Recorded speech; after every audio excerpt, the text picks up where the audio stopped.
এখানে শিয়ালের গাথা ধর মোবাইল দিয়ে দিয়া। দেখেন গাইস, আমি এখন আপনাদেরকে দেখাচ্ছি। এই যে শিয়ালের গাথা, ভিতরে কিন্তু শিয়াল আছে। ভাই আবার ডুসা মারে, আগে কামড় নি দেয়।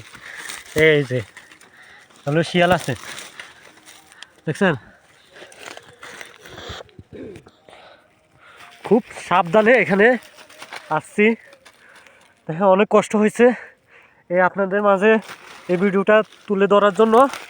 এই শিয়ালের গাথা দেখাচ্ছি, দেখছেন তো অনেক কষ্ট হচ্ছে আমার, হাঁপিয়ে গেছি।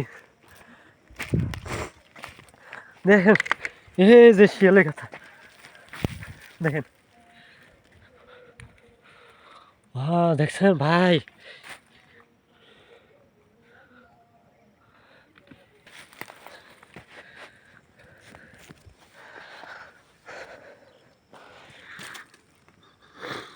প্রচুর শিয়াল।